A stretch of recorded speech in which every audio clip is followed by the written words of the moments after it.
Axis credit card का हम ये देख लेते हैं कि जैसे ही आप इसके लिए अप्लाई करोगे, सबसे पहले तो आपको एक ज्वाइनिंग फीस पे करनी पड़ेगी। अब ये ज्वाइनिंग फीस वगैरह कितनी है, ये सारा कुछ हम एक बार वीडियो के एंड में देख लेते हैं।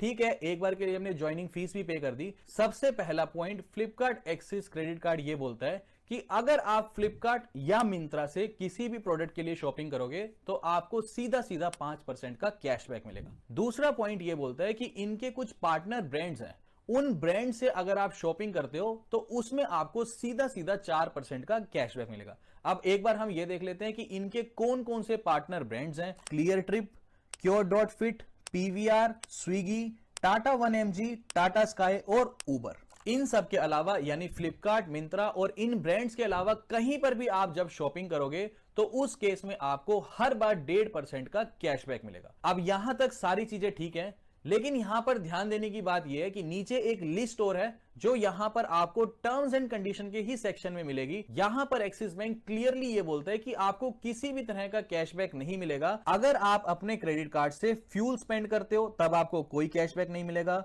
अगर आप किसी भी तरह का गिफ्ट कार्ड खरीदते हो फ्लिपकार्ट और मिंत्रा से तो इस केस में भी आपको कोई कैशबैक नहीं मिलेगा। अगर आप अपनी कोई ऐसी ट्रांजैक्शन करते हो जिसकी आप ईएमआई बनवा लेते हो उस केस में भी आपको कोई कैशबैक नहीं मिलेगा। और अगर आप कुछ ऐसा करते हो कि एक बार आपने प्रोडक्ट परचेज कर लिया और बाद में उसकी ईएमआई बनवा ली तो इस केस में भी आपको कोई कैशबैक नहीं मिलेगा। अगर आप अपने वॉलेट में पैसा ऐड करते हो इस केस में भी कोई कैशबैक नहीं मिलेगा। अगर आप ज्वेलरी परचेज करते हो, कोई आउटस्टैंडिंग बैलेंस की पेमेंट करते हो या फिर आप पेमेंट करते हो किसी कार्ड की, किसी फीस की, तो इस केस में भी आपको किसी भी तरह का कोई भी cashback axis bank Flipkart credit card से नहीं मिलेगा।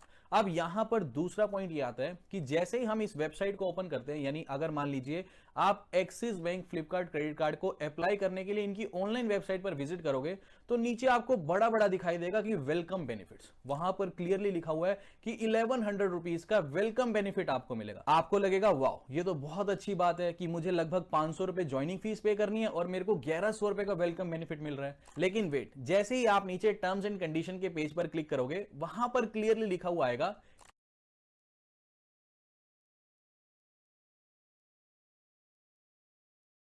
कि 500 रुपए आपको तब मिलेंगे जब आप फ्लिपकार्ट पर शॉपिंग करोगे, 500 रुपए आपको तब मिलेंगे जब आप मिंत्रा पर शॉपिंग करोगे और 100 रुपीज का कैशबैक आपको तब मिलेगा जब आप स्विगी पर ऑर्डर करोगे। अब यहां पर भी चलो समझ आता है कि ठीक है 500 रुपए मैं फ्लिपकार्ट से ले लूंगा, 500 रुपए मैं मिंत्रा से ले लूंगा और 100 रुपए मैं स्विगी से ले लूंगा। लेकिन वेट, इसकी भी फर्दर टर्म्स एंड कंडीशन है। जैसे अगर आप फ्लिपकार्ट पर ऑर्डर करते हो तो फ्लिपकार्ट पर ऑर्डर करके आपको सीधा 500 रुपए का कैशबैक नहीं मिल रहा।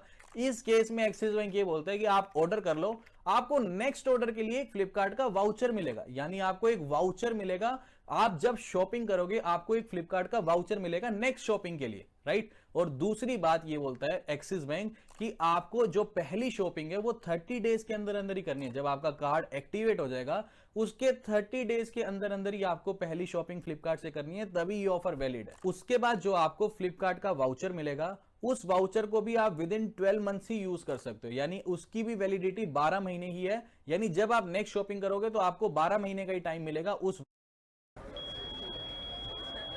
शॉपिंग करोगे तो आपको 12 महीने का ही टाइम मिलेगा उस वाउचर को यूज करने का। दूसरी तरफ जब हम मिंत्रा की तरफ जाते हैं तो यहां पर भी क्लियरली यही बोलता है कि आपको 30 डेज के अंदर अंदर मिंत्रा में एक शॉपिंग करनी है, तभी आपको 500 रुपए का कैशबैक मिलेगा। ठीक है, इस बार यहां पर मिंत्रा में कैशबैक मिलेगा, फर्दर नेक्स्ट शॉपिंग के लिए वाउचर नहीं दे रहे, ये बहुत अच्छी बात है।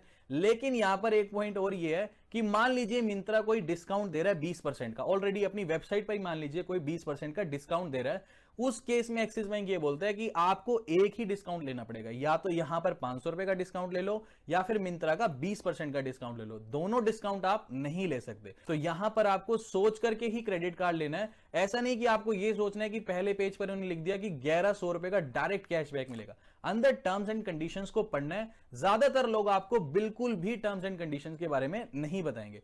और तीसरा आता है स्विगी पर आपको 100 रुपीज का डिस्काउंट मिलेगा। उसके लिए एक आपको मेल पर आपका कूपन कोड मिल जाएगा। उस कोड को जैसे ही आप स्विगी पर लगाओगे तो अप टू आपको 100 रुपीज का डायरेक्ट डिस्काउंट स्विगी पर मिल जाएगा। इसमें कोई ज्यादा टर्म्स एंड कंडीशन नहीं है, यानी आपको टर्म्स एंड कंडीशंस पता होना जरूरी है। इसके बाद आगे बढ़ते हैं। अगर मैं इसकी ज्वाइनिंग की बात करूं तो यहां पर आपकी मिनिमम एज 18 साल होनी चाहिए अगर आप फ्लिपकार्ट एक्सिस क्रेडिट कार्ड को लेना चाहते हो। अगर मैं सैलरीड क्लास की बात करूं, यानी जो भी लोग जॉब करते हैं उन्हें कौन कौन से डॉक्यूमेंट्स देने होंगे, और जो लोग सेल्फ एम्प्लॉयड हैं यानी जो अपना खुद का बिजनेस करते हैं, अगर उन लोगों को ये क्रेडिट कार्ड चाहिए तो उन्हें अपने कौन कौन से डॉक्यूमेंट्स देने होंगे। देखो, जो लोग सैलरीड क्लास है उन्हें अपनी latest salary slip, basic KYC के डॉक्यूमेंट्स, अपनी 6 महीने की बैंक स्टेटमेंट, और साथ में फॉर्म 16 जो सबसे जरूरी है। फॉर्म 16 के अंदर आपको आपकी कंप्लीट फाइनेंशियल ईयर की सैलरी डिटेल्स मिल जाएगी।